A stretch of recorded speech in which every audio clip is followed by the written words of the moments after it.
আসসালামু আলাইকুম। আজকে আমরা মাদ্রাসার লোগো ডিজাইন সম্পর্কে জানব। আমরা অনেকেই মাদ্রাসা বা শিক্ষা প্রতিষ্ঠানের লোগো ডিজাইন করতে গিয়ে অনেক কিছু চিন্তা করে থাকি। তো আজকে সিম্পলি কীভাবে একটা লোগো তৈরি করতে হয়, মাদ্রাসার লোগো তৈরি করতে হয়, বা আপনার পরিষদ বা কোনো সংগঠনের লোগো তৈরি করতে হয় সেটা জানবো। রাউন্ড যে লোগোগুলো থাকে, এটা আপনার প্রতিষ্ঠানের একটা পরিচয় বা একটা স্মারক হিসাবে থাকে। তো আমি আজকে আপনাদের এই লোগোটা ডিজাইন করে দেখাবো। এখানে দেখতে পাচ্ছেন আপনার বাংলাদেশ মাদ্রাসা ছাত্র কল্যাণ পরিষদ, মাঝে আছে স্থাপিত 2023 ফরিদপুর শহর শাখা।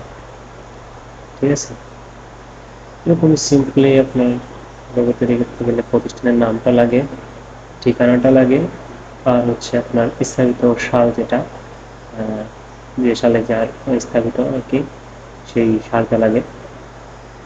আর মধ্যে আপনি আপনার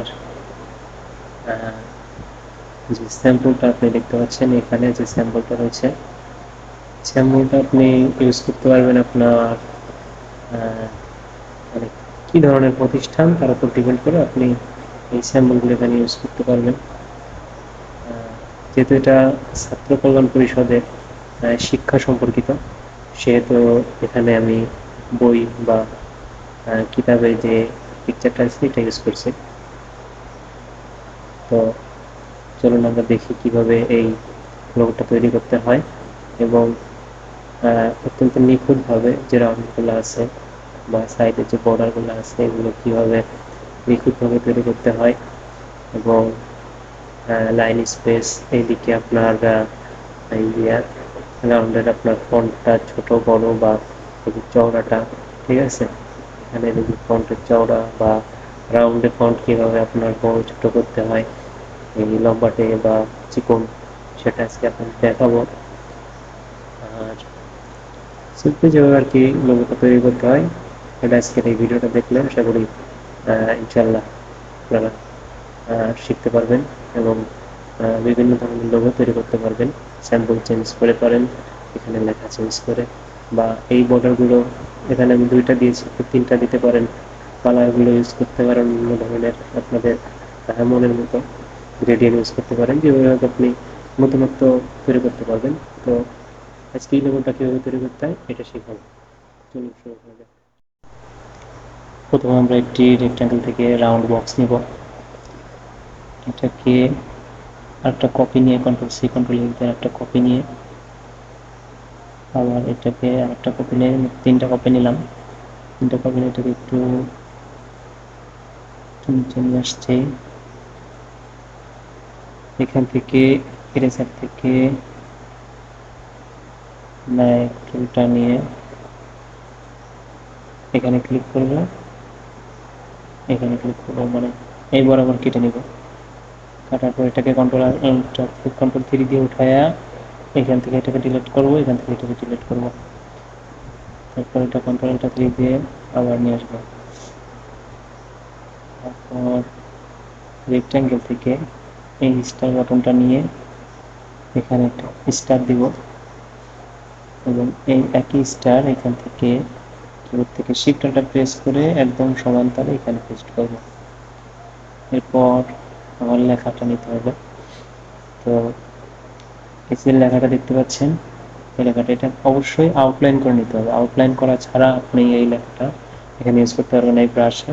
এটাকে আমি নিউ আর্ট ব্রাশ করে এখানে পেস্ট করে এখান থেকে এর পার্সেন্টেজ আমি বাড়াইতে কমাইতে পারবো। ঠিক আছে, এটাকেও আউটলাইন করে নিতে হবে। এখান থেকে নিউ আর্ট ব্রাশ, ওকে, এটাকে একটু ঘুরাই নিতে হবে এই সাইডের আরেকটা দিয়ে, যেটা দিতে হবে, দেওয়ার পর ওকে। তারপর এই স্টপটা ধরে ওইটাকে ক্লিক করলেই আপনার এরকম হয়ে যাবে।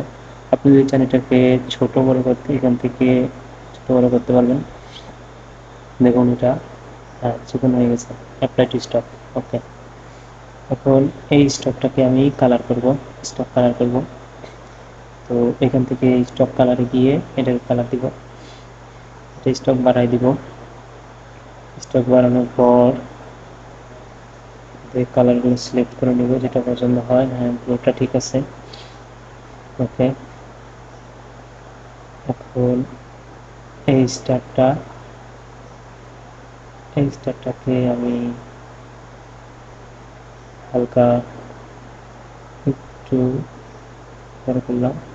তো এই দুটাকে একসাথে ধরে এটার কালারটা চেঞ্জ করে দিলাম, লাল কালার করলাম। ঠিক আছে, এখন আমার এই জিনিসটা এক্সপান্ড করা ছাড়া ওই মানুষের লেখাটা আর কি, সে ঠিকানা এবং লেখাটা আমি কালার করতে পারবো না, অবশ্যই এক্সপান্ড করতে হবে। এক্সপান্ড না করলে কালার করা যাবে না। তো এটাকে আমি একটা কপি করে রেখে দিলাম, যদি পরবর্তী কোনো কাজে লাগে সেক্ষেত্রে আমি লাগাতে পারবো। আর এই দুইটাকে আমি এক্সপান্ড করে নেব, এটার থেকে এক্সপান্ড করে নেব। তারপরে এখান থেকে এটার কালার দিলাম। ওকে, এরপর এইটার কালার দিব সবুজ। হ্যাঁ, ঠিক আছে।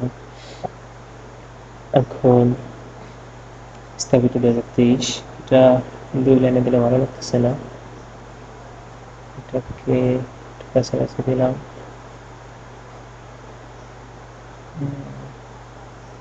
এখানে একটা স্যাম্পল নেব,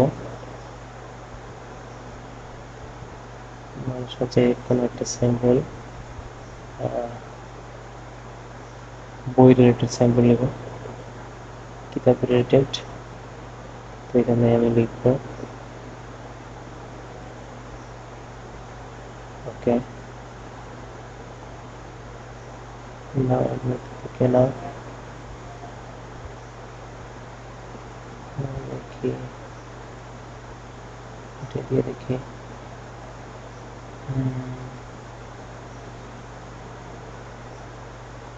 এটা নেওয়া যেতে পারে। ওকে, এখান থেকে কপি করে এখানে আপনার রেজিস্ট্রেটরে নিয়ে এসে পেস্ট করব এবং এখান থেকে ইমেজ ট্রেস থেকে কালারটা সিলেক্ট করে দেব, সিক্স কালার, এবং এটা ট্রেস হইতে একটু সময় নেবে। হ্যাঁ, ঠিক আছে। এটাকে এক্সপান্ড করতে হবে, এক্সপান্ড না করলে এটাকে আনগ্রুপ করা যাবে না। এক্সপান্ড করার পর এখান থেকে এটাকে গ্রুপ করে নেব সাদা ফেলায় দেওয়া, এখানে বসাবো। এই স্থাপিতটা এক লাইনে দেব, 2 লাইন ভালো লাগতেছে না, নিচে নামিয়ে দিব। ঠিক আছে, এটাকে একটু বড় করে দিব।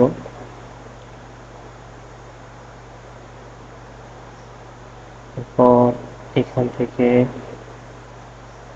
আমি স্টক কালারটা একটু চেঞ্জ করবো, কারণ এই কালারটা এর সাথে যাচ্ছে না, ম্যাচিং হচ্ছে না। কালারগুলো আমি চেঞ্জ করে দেবো।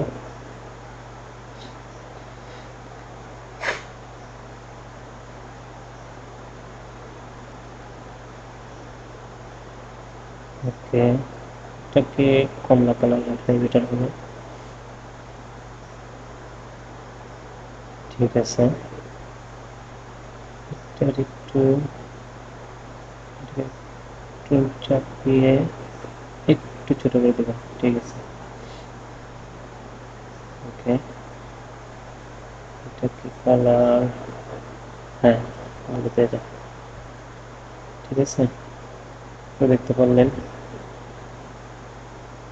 একটা মানুষের লোগো কিভাবে তৈরি করতে হয়। মানুষের লোগোটা হয়ে গেছে। এখন সাইডে একটা সৌন্দর্য বাড়ানোর জন্য আরেকটু কাজ করি, সেটা হচ্ছে এখান থেকে স্টকটা একটু কমিয়ে এই স্টকে ক্লিক করার পর দেখবেন যে ড্যাশ লাইন থেকে আমি এখানে এটা দিব রো, এদিকে 2 এখানে 10-15 এরকম কিছু দিন। ঠিক আছে, এটা একটু স্টক কমাই দিলে, হ্যাঁ হ্যাঁ, এটা সৌন্দর্য আরো বাড়ে গেল। এটাকে কালারটা একটু ওকে, ঠিক আছে। তো তৈরি হয়ে গেল আমাদের সিম্পলি মাদ্রাসা যে লোগো। আপনি এভাবে চাইলে যে কোনো প্রতিষ্ঠানের লোগোটা এভাবে রাউন্ড ডিজাইনে করতে পারেন। কালার এগুলোর থেকে সাদাটাই বেটার আছে। তো ধন্যবাদ। আপনারা এইভাবে চাইলে লোগো ডিজাইন করতে পারেন।